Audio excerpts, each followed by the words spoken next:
Amados irmãos e amadas irmãs, ao longo da semana que se encerra hoje, implementamos, ou estamos implementando, melhor dizendo, uma nova metodologia, espero, no tocante às preleções dos cultos sabatinos. Quebramos uma escrita. Gostaria muito que minha mãe já tivesse entrado na sala, que provavelmente ela diria assim: não, meu filho, nós acicatamos um paradigma. Você não pode falar quebrar escrita. Mas do que estou falando? De Milá Primo. Puramente de Milá Primo. Porque anteriormente, o tema a ser preletado só era declinado na hora da ministração aqui. As pessoas eram tomadas de surpresa, correto? Muito bem. Porém, eis que senão quando, atendendo a preciosa e, para mim, abençoada sugestão do irmãozinho querido Átila, sim, essa praxe foi mudada. Essa semana nós fizemos essa mudança. E foi enviada a vocês uma mensagem com indicação dos textos base da nossa conversa de hoje. Ao que parece, agora eu vou olhar olhos nos olhos para aquele lado ali, a repercussão dessa sistemática nova foi positiva, porque algumas pessoas, para as quais estou olhando discretamente, até comentaram lá nos grupos, chamando o estudo desses trechos carinhosamente de para casa.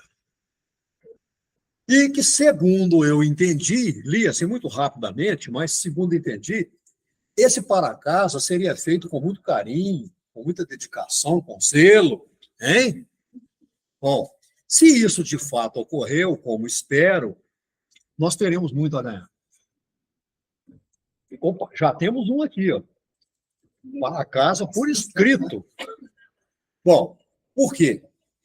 Essa questão contributiva de cada pessoa, que se debruçou sobre o conteúdo das passagens, vai trazer para nós um grande enriquecimento. Vocês concordam comigo ou eu exagerei aqui na mão? É isso mesmo? Bom, nós já tínhamos feito um ensaio lá atrás, uma preleção coletiva. Só que aquilo ali não foi programado. Não ficou assim. Minha mãe diria assim, um tanto quanto voluteada, algaraviada, um negócio assim, confusa. Mas hoje não. Hoje vocês se prepararam, estudaram. Esse aqui, o irmãozinho aqui, declarou que está pronto para contribuir. O irmão Átila nem falou nada, já me entregou aqui, e pelo que eu vi, ele fez uma pesquisa detalhada.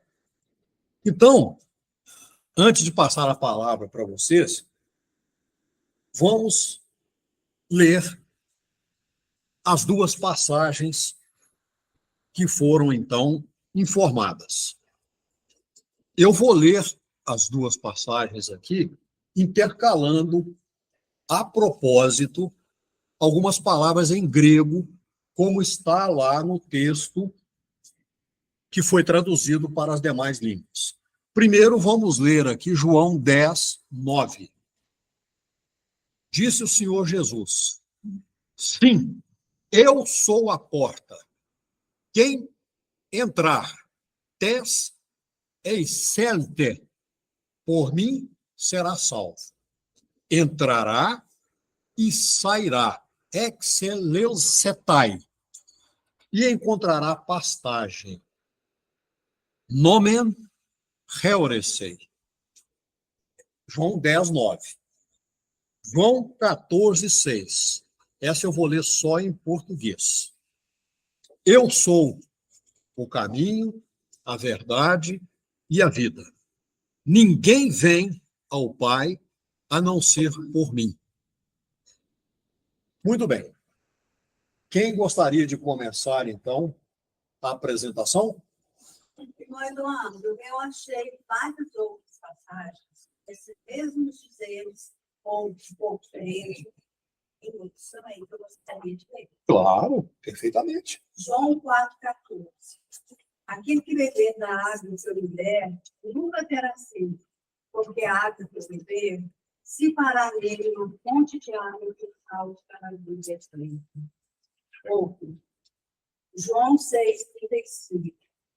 Então Jesus declarou: eu sou o pão da vida. Aquele que crê em mim nunca terá fome. Aquele que crê em mim nunca terá sede. Apocalipse 22:1. Então, o anjo me mostrou o rio da água da vida, que é claro como cristal, fluía do corpo de Deus.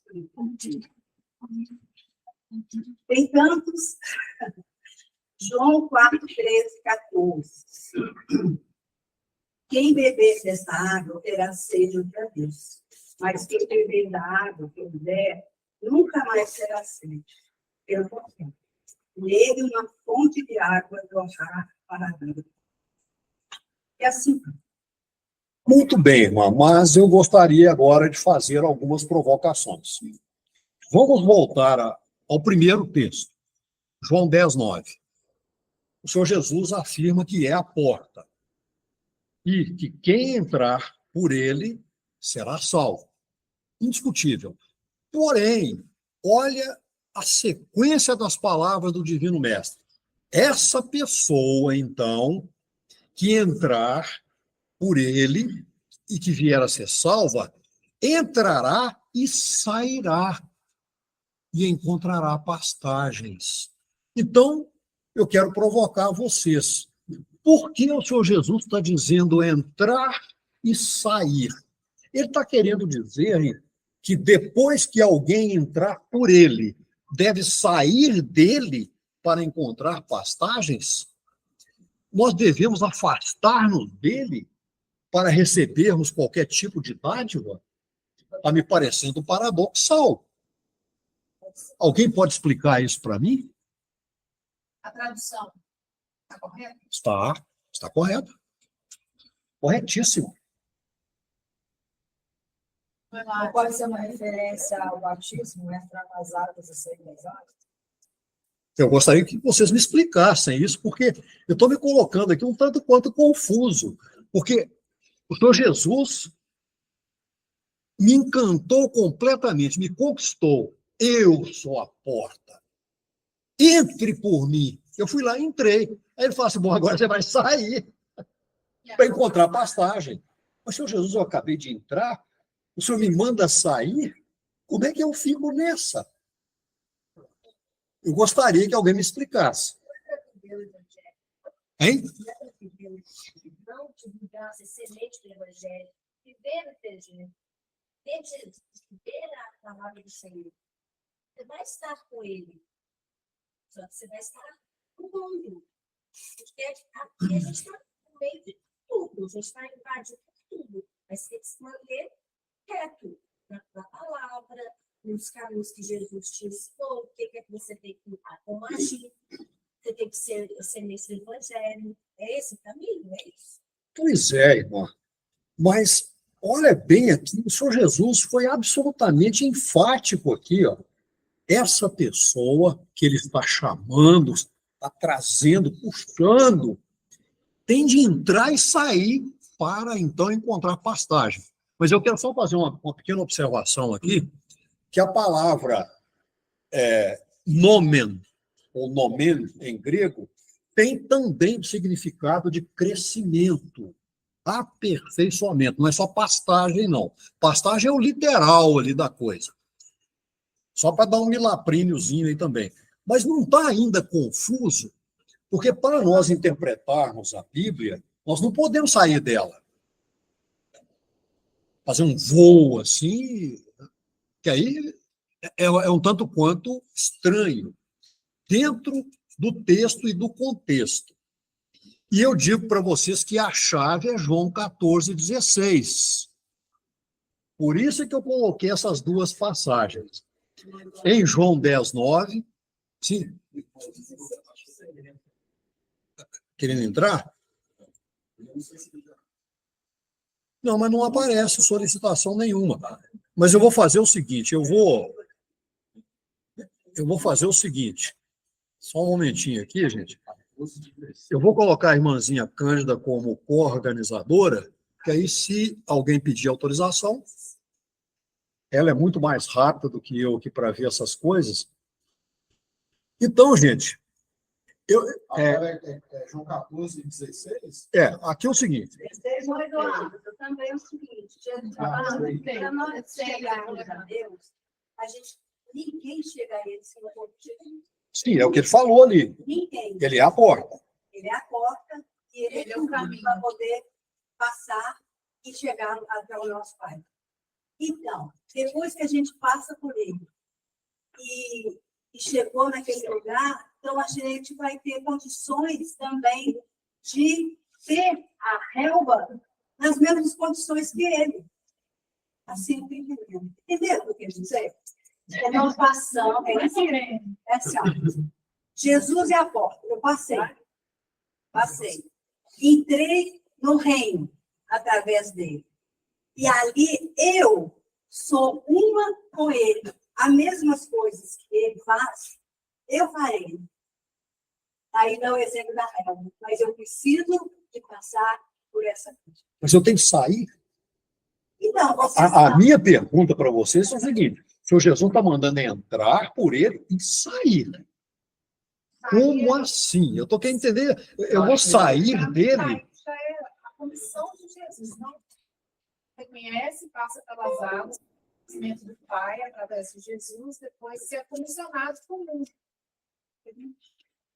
Pois é, gente. O objetivo que me levou a fazer essa provocação para vocês é o seguinte. Na verdade, quando o Senhor Jesus fala que ele é, e de fato ele é, não só a porta, mas a única porta, há muito mais nessa frase quando nós entramos por ele. O que é que o Senhor Jesus está falando aqui? Ele está se referindo ao tabernáculo de Deus.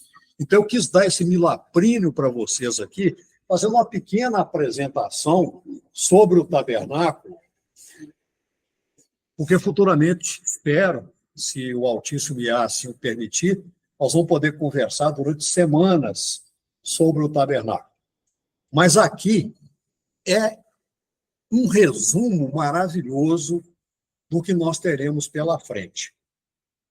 Quando nós entramos no Senhor Jesus, imaginemos, ele é a porta, aqui está a porta, nós entramos. O que ele está dizendo para nós?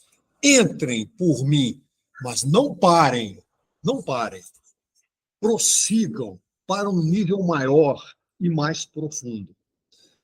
E aí nós vamos entrar no tabernáculo de Deus, nós vamos falar aqui do tabernáculo terreno, mas ele é a sombra do tabernáculo celestial que foi mostrado no monte a Moisés, pelo próprio Deus. Então, gente, imaginemos o tabernáculo aqui. Qual era? O tabernáculo estava erigido lá numa determinada situação, no deserto, cercado de uma maneira específica, e o povo de Israel em volta. Depois, eu não quero mostrar imagem nenhuma, porque quando nós formos estudar o tabernáculo, vocês vão ver que coisa maravilhosa, item por item. A começar da disposição das tribos de Israel, a posição de Moisés e de Arão em volta do tabernáculo. Mas imaginemos o seguinte, nós temos lá uma faixa do deserto, foi feita a cerca e foi erigido o tabernáculo lá. Vamos dizer, a cabana chamada tabernáculo. A construção, aquela cabana lá, aquele sucote, estava lá. Como é que as pessoas, incluindo os sacerdotes que oficiavam lá dentro, e o sumo sacerdote, chegavam até a construção do tabernáculo por uma única e exclusiva porta? Não havia nenhum outro meio de se entrar no tabernáculo, a não ser passando por essa porta. Bom, essa porta, lindíssima, multicolorida, feita com tecido branco, azul, púrpura e carmesim. segundo as instruções específicas do Altíssimo Deus. Bom, essa porta, nós já vimos o seguinte, o Senhor Jesus já disse que ele é a porta. Então, essa porta é o Senhor Jesus. Nós já vimos isso aí. É um milagrinho que o próprio Machia deu, né? Não tem nem como a gente camuflar, porque ele já falou que ele é essa porta. Essa porta, ela tinha um nome em hebraico, o nome Sha'ar, que significa algo escancarado, de livre trânsito para quem quisesse passar por ela. Qualquer pessoa do arraial podia passar por essa porta. O Senhor Jesus chama. Muitos são chamados. Então, a porta está lá. E essa palavra significa escancarado. A palavra Sha'ar. Então, uma porta maravilhosa, suportada por 4 colunas, lindíssima, e o acesso era livre para o arraial, para o povo de Deus. E é um sinal claríssimo, já falei isso, mas vamos repetir, porque é importante, que só há um único meio pelo qual nós, pecadores e pecadoras, podemos ter acesso ao próximo nível, que é isso que o Senhor Jesus está dizendo. Entre por mim, mas não pare, prossiga. Então, nós temos um próximo nível, logo depois dessa porta. Porque ali, uma vez ultrapassada a Sha'ar, o escancaramento ali, nós já estamos em solo santo. Nós já estamos olhando para o tabernáculo. Estamos um pouco longe ainda, mas olhando para ele. E fica claro aqui o seguinte, que sem o Senhor Jesus, agora trazendo para nós, como é que nós estávamos antes Do lado de de fora. recebê-lo? Nós estávamos no deserto, do lado de fora dessa porta, certo? Totalmente em estado de desnorteamento, de perdição, sem proteção, sem alimento, sem nada. Não havia esperança, não havia nada. E ele, o Senhor Jesus, sabe que nós precisamos, neste primeiro momento, de uma porta bem aberta, escancarada. Ou seja, sem nenhuma dificuldade. Não há nenhuma dificuldade aí. Então, agora sim, depois que nós passamos pela Sha'ar, por esse portão enorme, que na verdade era de tecido, mas é chamado de portão, o que aparece para nós ali? O átrio, o pátio, mas vamos usar a palavra em hebraico, só para a gente não perder a prática. Hatzar é o nome do pátio que vem depois do portão. Então, primeiro elemento, o átrio. Esse pátio tinha 2 unidades, 2 estruturas postadas lá. A primeira delas, extremamente importante, o altar. E esse altar era utilizado para quê? Para queimar as ofertas. E só para dar um pequeno milaprinho no futuro estudo do tabernáculo, quando o sacerdote queimava, agora já é um sacerdote. Então, qualquer uma pessoa aqui presente que estivesse lá no arraial poderia chegar com a oferta e entrar no pátio, passar pela Sha'ar. Acabou ali. Agora é o sacerdote que recebe a oferta e vai, então, processá-la no altar. Vai queimá-la. E qual era o ponto culminante dessa queima, desse sacrifício? O coração do animal. Por quê? Isso tinha um motivo. A oferta queimada tinha que ceder o coração ali, como elemento principal naquele processo de expiação, porque o nosso coração é enganoso. E eu preciso lembrar a vocês aqui o simbolismo de todas as palavras em hebraico. Quando nós falamos altar, o que isso transmite para nós? Uma estrutura lá, Nesse caso aqui era uma estrutura específica, mas é uma estrutura onde se queimava alguma coisa. Não. Em hebraico, a palavra é misbar, significa o lugar onde eu morro. Olha o que significa a palavra altar em hebraico. Misbar. O lugar onde eu morro. E é por isso que a gente se lembra das palavras do Divino Mestre lá em Mateus 10:39. Não estou entendendo minha letra. 10:39. Quem encontra sua vida, perderá. Quem perde sua vida por causa de mim, achá-la. Então, olha só. Aquela pessoa que vai ao misbar e morre lá por causa do Senhor Jesus, está achando a verdadeira vida. É o começo da jornada. Então, vamos visualizar aqui uma pessoa entrando lá na região do tabernáculo. Então, essa pessoa passou pela Sha'ar, postou-se lá, viu o Hatzar, que é o altar, e agora nós vamos entender o seguinte. Nosso Senhor Jesus oferece para cada uma das pessoas aqui presentes, para cada pessoa humana, o quê? A salvação.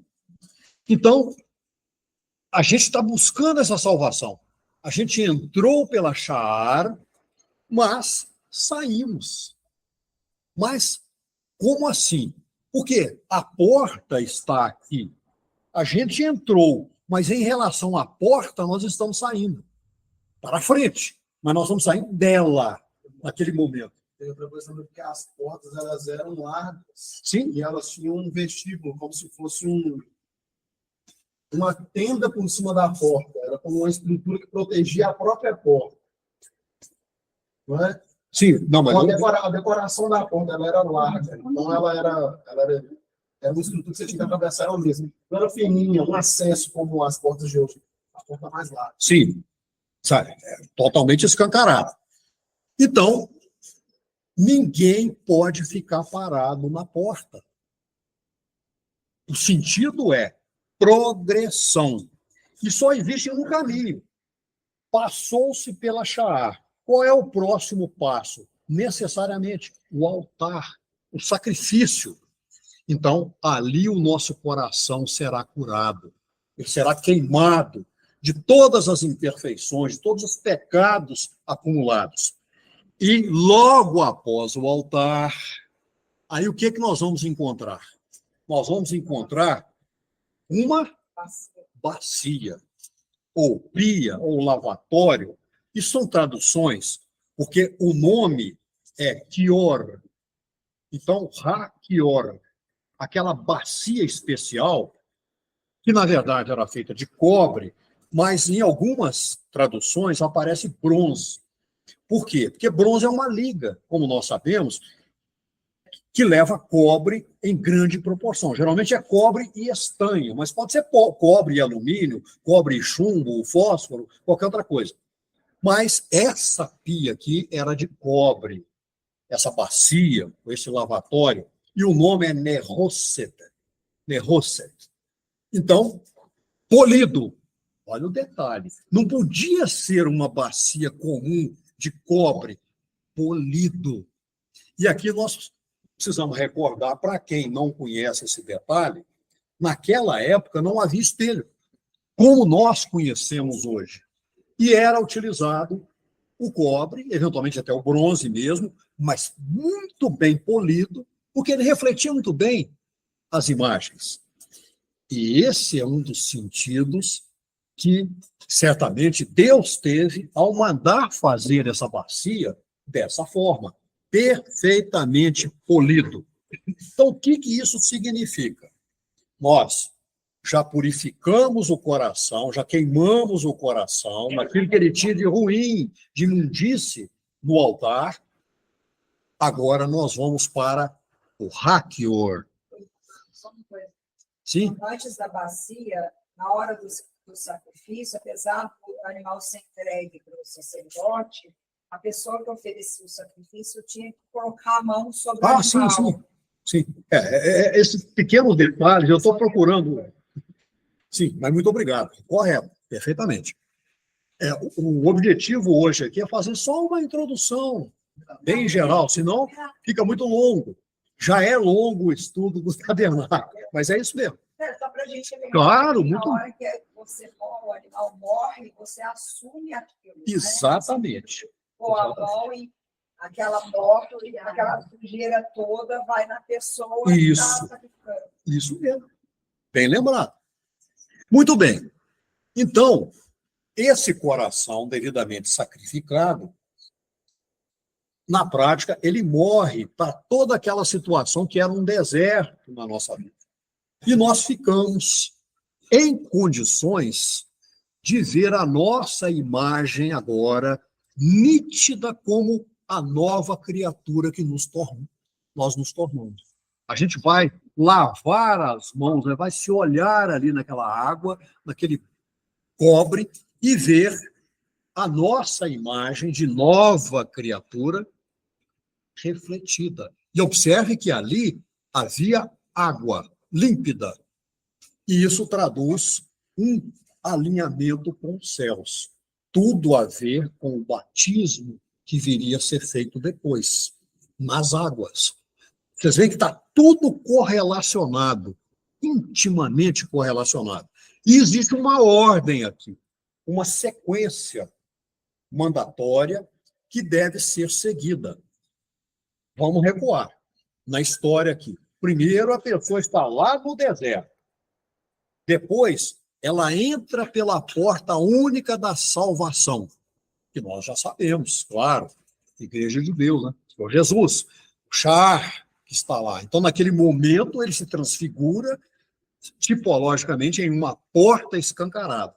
A gente entra, coloca-se lá no altar e nos sacrificamos. Mas o que é que a gente sacrifica lá?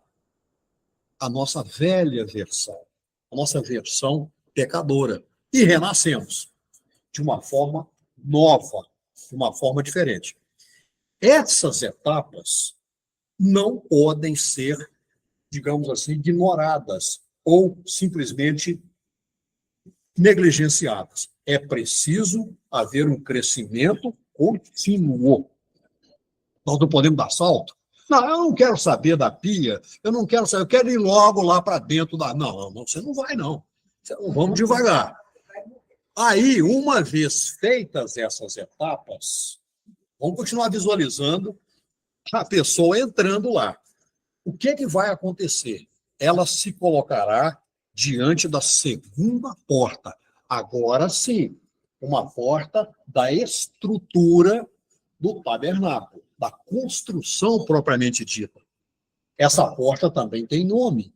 Ela se chama Patar, que significa, dentre outras coisas, porta, simplesmente. Se forem pegar literalmente, o primeiro sentido é porta. Não, mas não é só isso.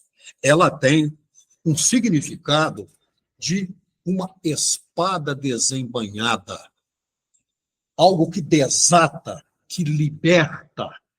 Agora já é um outro nível. A gente já se preparou, então agora essa pessoa que somos nós, com uma nova identidade, com a nossa mente, o nosso coração aplainados, ajustados, engajados com os céus, nós estamos em situação de prontidão para continuar a nossa conquista do objetivo final, que está lá no final do tabernáculo. E aí sim, nós estamos com autorização, com liberação para prosseguir. E essa palavra patar tem mais significados. Olha só que riqueza essa palavra aí. Olha como é que Deus faz as coisas. Significa também esculpir, gravar, entalhar. E um detalhe, tudo, o hebraico é uma língua que é toda baseada em raízes. Todas as línguas são assim, mas o hebraico é especial, porque é a língua criada por Deus, é a língua perfeita. Então, ali, é extremamente importante, quando a gente tem essa condição, de estudar raízes. Se nós pegarmos a palavra patar, eu não vou me alongar nisso aqui, mas eu tenho que falar isso para vocês, porque é importante.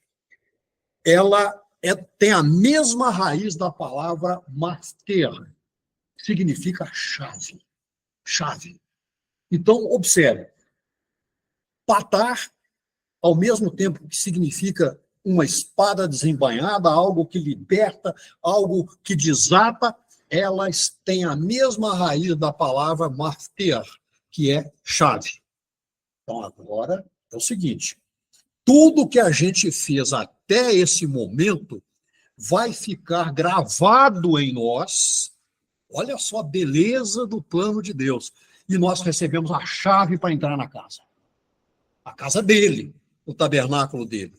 A nova casa. E só lembrando aqui para quem não teve a oportunidade de ler sobre o tabernáculo, entrar no tabernáculo somente era permitido aos sacerdotes.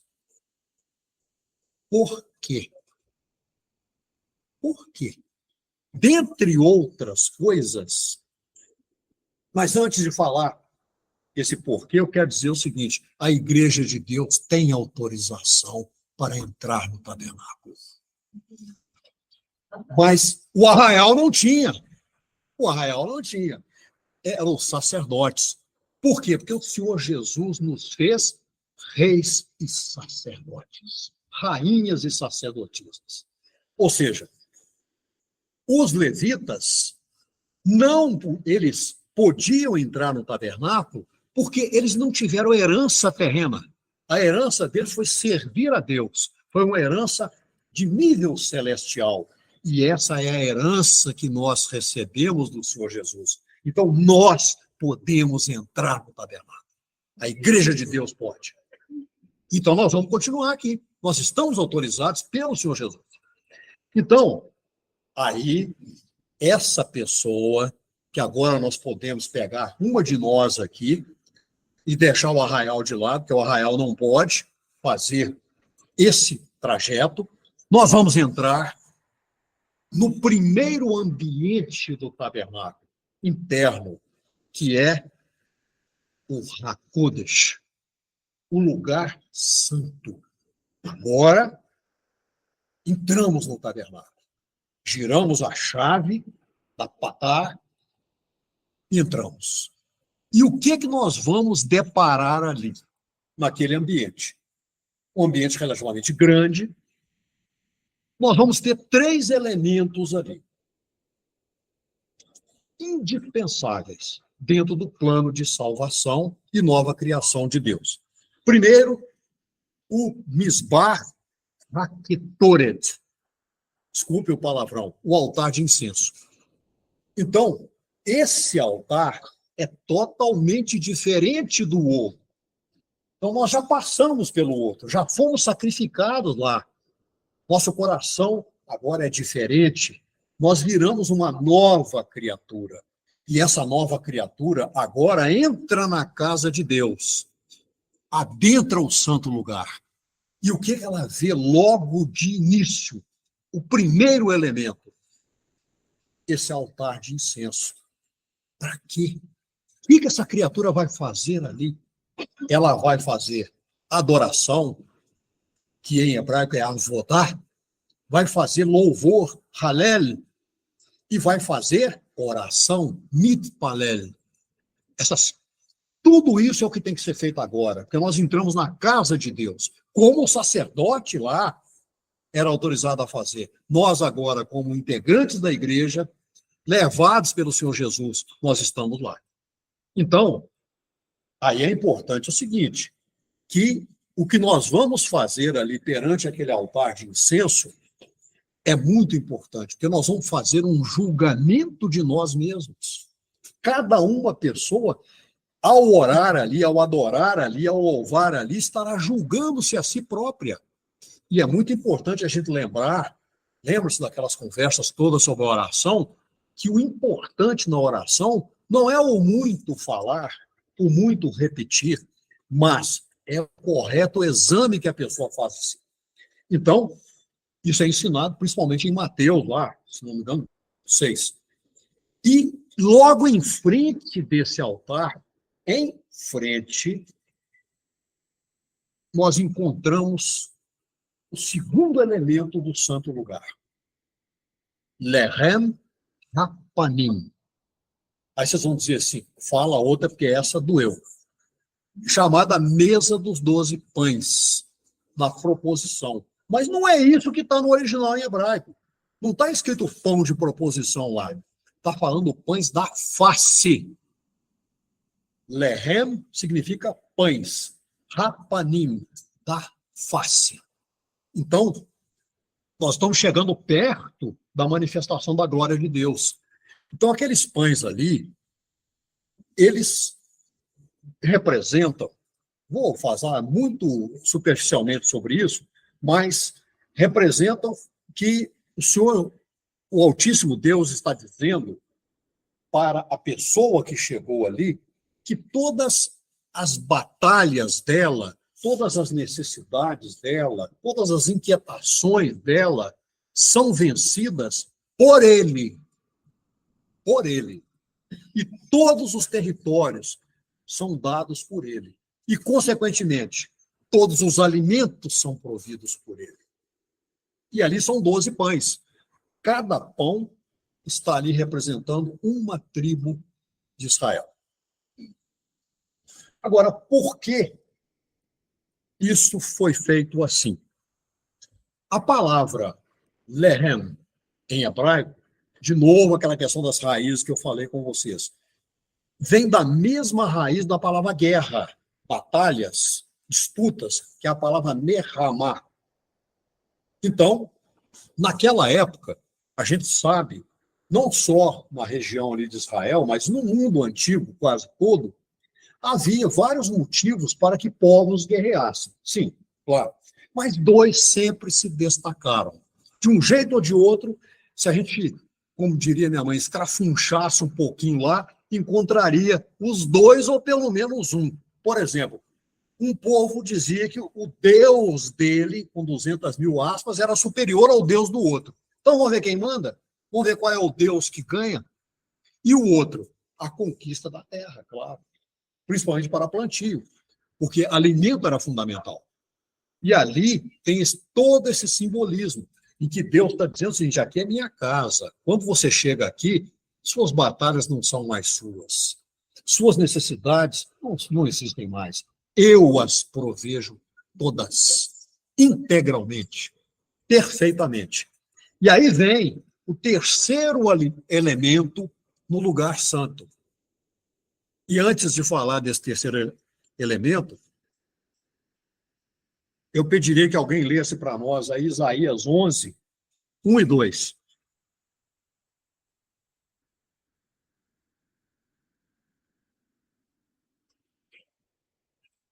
Do tronco de Jessé sairá um rebento, e das suas raízes um renovo.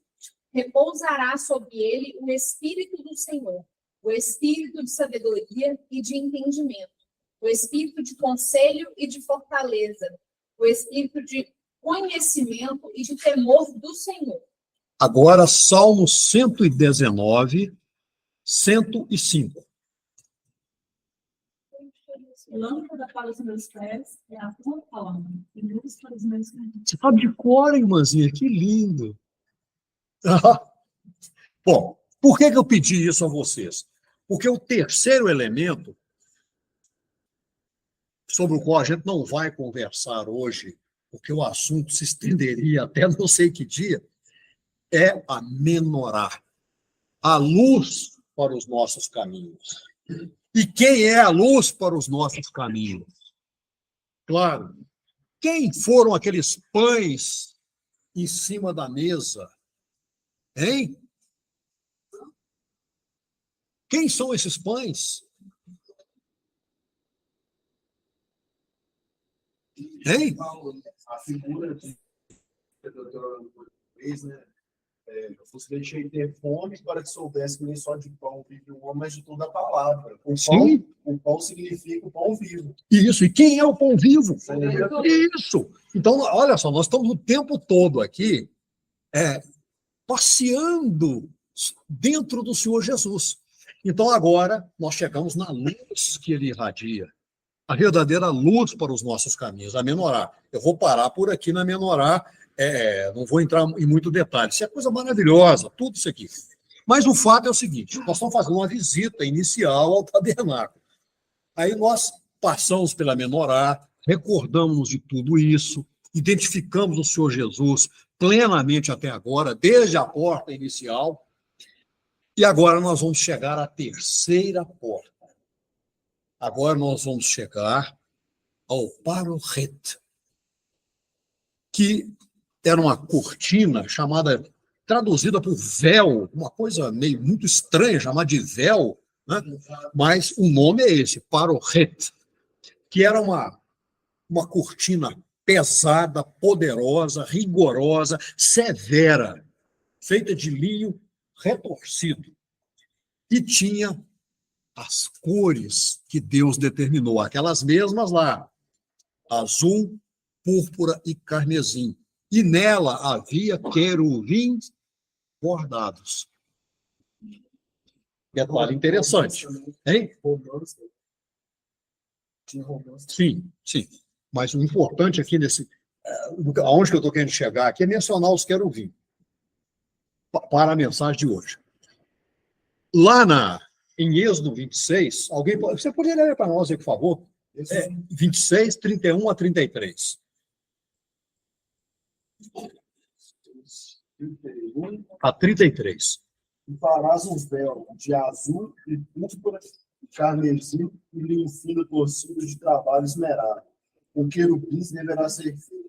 E pendurarás sobre 4 pilares de madeira de acácia revestidas de ouro. Seus colchetes serão de ouro sobre as 4 bases de prata. Pendurarás o véu debaixo dos colchetes, para que coloques ali dentro o véu da arca do testemunho. E o véu fará separação entre o lugar santo e o santíssimo. Muito bem. Então, essa verdadeira separatriz, bem robusta, ela representava uma barreira, realmente, entre a presença de Deus, que se manifestava lá em cima do propiciatório da arca, e o povo, devido ao pecado. Após essa porta, então, nós estamos no lugar santo. Após o Parohet, nós não podemos entrar ainda, certo? Agora, só o Senhor Jesus, né? O sumo sacerdote. Mas agora é o lugar santo dos santos, o Kodesh HaKodashim, o santo dos santos. Um lugar altamente restrito, ao qual somente o sumo sacerdote tinha acesso. Assim mesmo, uma vez por ano, num único dia, no dia do Yom Kippur, para a expiação dos seus próprios pecados e os pecados do povo. Por quê? Porque Deus colocou nele uma representatividade ampla de todo o povo de Israel. E, só para lembrar para vocês o seguinte, a preparação que o sumo sacerdote tinha de fazer nesse dia era uma coisa extremamente detalhada. Ele não podia cometer erro de espécie alguma para chegar até o Santo dos Santos. Hein? Pois é, uma preparação longuíssima. Tudo isso a gente vai ter a oportunidade de conversar. E agora vamos chegar aqui. Em Mateus 27, 50 a 51, está escrito que o Parohet, lá está escrito véu, né? O véu se rasgou de alto a baixo. Em que momento? Exatamente. Na hora da morte de nosso Redentor. Então eu pergunto para vocês, por que essa pesada cortina, essa separatriz, foi rasgada dessa maneira? Para dar acesso ao Santo dos Santos. Isso. Isso, para nos dar acesso. Mas eu quero contar uma coisinha para vocês aqui, para vocês entenderem o vínculo entre essa rasgadura, sim, que nós sabemos o significado dela, ela é uma tipologia, uma sombra, mas por que foi assim? Deus não poderia ter feito de outra forma? Ele não poderia, por exemplo, ter implodido, explodiu aquilo lá? Não, foi rasgado. O verbo é esse, rasgado. E agora eu vou explicar para vocês por quê. Por que que tinha de ser assim? Na verdade, não é tinha de ser assim porque Deus obedece a tradições, mas foi ele que construiu tudo isso. Então, na cultura judaica, e é alguém aqui que conhece muito mais do que qualquer um de nós aqui, mas quando um filho morre, o pai rasga suas vestes ao receber a notícia e permanece 7 dias, assim, com as roupas rasgadas, em sinal de dor e luto. Nós temos, por exemplo, eu me lembro de 2 eventos bíblicos, o de Jacó, quando ele entendeu, né, que José tinha morrido, ele rasgou suas vestes. E Davi fez a mesma coisa quando Absalom, foi traduzido com Absalão, filho dele, morreu. Então, segundo a tradição judaica, o Parohet representava as vestes de Deus, que as rasgou quando seu filho morreu. Imaginem a dor que Deus sentiu naquele momento. Mesmo sendo onisciente, sempre soube, sempre sabe, sempre saberá, mas é infinita essa dor, né? Então, aí sim, nesse momento, vai prevalecer aquilo que a irmãzinha nos lembrou. É aberto, então, o acesso direto a ele, Altíssimo Deus, por intermédio de seu Filho, nosso Redentor. Mas não para qualquer pessoa. Então, esse acesso está disponível para todas as pessoas que creem no Senhor Jesus, como dele diz a Escritura. Ele próprio deixou isso muito claro. Não é crer do jeito que acha que deve crer, não. É como dele diz a Escritura. Isso é muito importante. Eu estou frisando isso porque está sendo gravado, será colocado no YouTube e outras pessoas fora da igreja irão ouvir.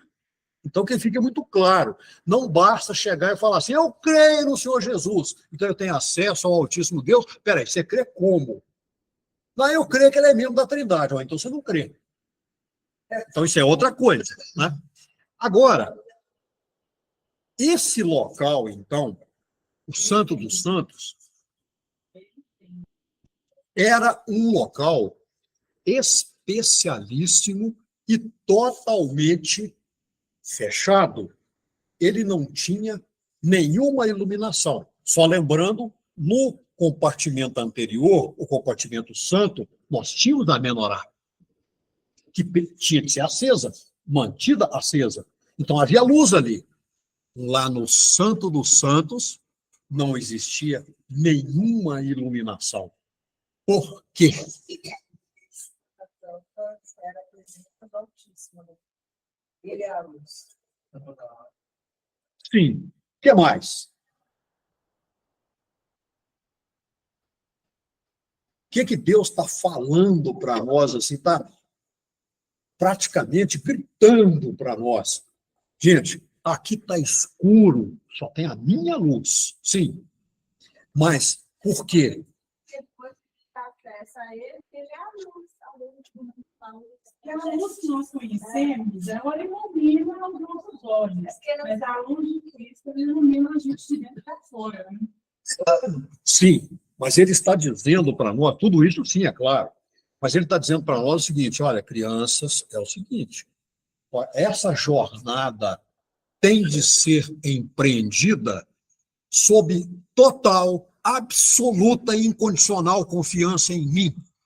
Lembrando para vocês que a palavra fé em hebraico significa confiança plena e incondicional. Emuná. É a palavra que existe em hebraico. Então, nós estamos às escuras para todo o resto. Nós só vemos a luz de Deus. Mesmo que a gente não a veja, mas nós temos fé, nós temos confiança absoluta e incondicional nela. Então, o lugar está escuro. Está escuro para os outros. Para nós, Deus está lá. Então, é isso que ele está querendo dizer aqui para nós. E o que a gente encontra lá, nesse lugar santo dos santos? A arca, exatamente. Aron Habrit, a arca do concerto, a arca da aliança. Como é que as testemunhas de Jeová dizem? A arca... Esqueci. Bom, e o que a gente encontrava dentro da arca? Os mandamentos, o varão, a vara de Arão e uma arma. Maravilha. Muito bem. Vamos entender isso. Por que será, hein? Sim, mas eu estou falando do tabernáculo aqui, o original lá. Tá. Bom, então, por que Deus deu essa ordem? Ele poderia ter mandado colocar qualquer coisa lá dentro, não? Por que especificamente essas três? Que mensagem está aí, vamos dizer assim, como é que minha mãe diria aqui, trombeteando com essa colocação? O que significa a vara ou bastão de Arão? Significa o quê? Autoridade. O que significam as tábuas da lei?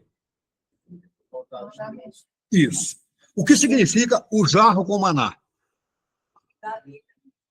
Isso. Então, gente, o que Deus está dizendo para nós quando ele manda colocar esses três objetos dentro da arca? Ele está dizendo o seguinte: toda aquela pessoa que caminha sob a autoridade dele, conforme sua palavra, e, é claro, sua vontade, isso é inseparável, né?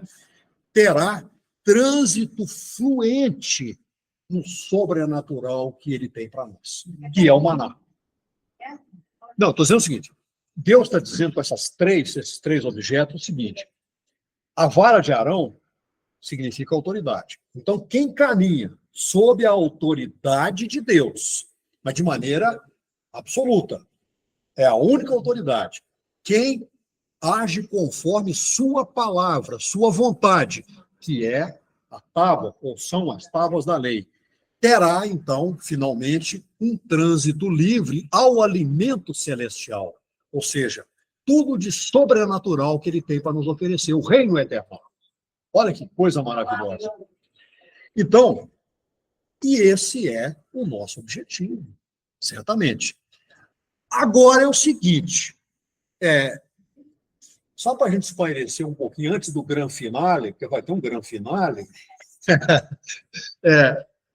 a arca, quando o Altíssimo mandou que a construíssem, ele determinou que houvesse 2 querubins. Estou falando em português, 2 querubins, ou querubins, mas o mais correto é com um V de vida, querubim, porque ele mandou colocar 2 querubins lá em cima da arca, lá, nas extremidades da arca. Bom, eu não sei responder para vocês e não encontrei resposta até hoje. Se alguém tiver aqui, gostaria muito de aprender. Por que 2? Certo? Por que 2? Mas por que querubins? Eu vou responder para vocês aqui, apresentando a hipótese mais razoável que eu encontrei. Isso não é coisa minha, isso eu peguei aí de outras pessoas que interpretam a palavra de Deus. Eu vejo essa resposta em Gênesis 3, 24. Alguém poderia ler para nós? Gênesis 3, 24. Assim, ele expulsou o homem e colocou no leste do jardim de Éden, que ele diz, e uma espada flamejante, que se voltava a todos os lados para guardar o caminho para a árvore da vida. Isso. Então, imaginemos o seguinte: a humanidade caiu, foi expulsa do jardim do Éden. E o que Deus fez? Ele colocou, a Bíblia não diz quantos, mas ele colocou mais de um querubim e uma espada flamejante circundando ali, para impedir que aqueles seres decaídos tivessem acesso à árvore da vida. Certo? Bom, o tabernáculo está nos oferecendo a vida eterna. Então, ele fala do retorno da humanidade à condição original, aquela que vigia lá no Jardim do Éden. Só que por meio exclusivo do nosso Senhor Jesus HaMashiach. Então, a presença desses dois querubins sinaliza para a possibilidade que a gente tem de reaproximação e reinserção no reino de Deus. Assim como lá o querubim impedia, agora ele permite. E agora o grande finale. Por que eu citei para vocês? Nós lemos hoje aqui duas passagens principais. João 10:9 e João 14:6. Então, em João 14:6, o Senhor Jesus diz: eu sou o caminho, a verdade e a vida. Correto? E eu digo para vocês aqui agora, o Senhor Jesus não poderia ter dito diferente. Alguém poderia dizer assim: a ordem das palavras não afeta a mensagem. Tá. Ele poderia dizer assim: eu sou a vida, a verdade, o caminho. Eu sou o caminho, a vida e a verdade, do jeito que ele quisesse. Certo? Errado. Errado. O Senhor Jesus teria de dizer exatamente como disse. Por quê? Agora vamos voltar ao tabernáculo. O tabernáculo, então, tem 3 lugares que a gente viu. Não estou falando de porta, não, de lugares. Nós temos o átrio, o pátio, o lugar santo e o santo dos santos. O primeiro lugar, átrio, em hebraico, se chama derer, caminho. O santo lugar se chama emet, verdade. E o santo dos santos se chama Raim, vida. Ou seja, o tabernáculo é nosso Senhor Jesus HaMashiach. Amém. Amém.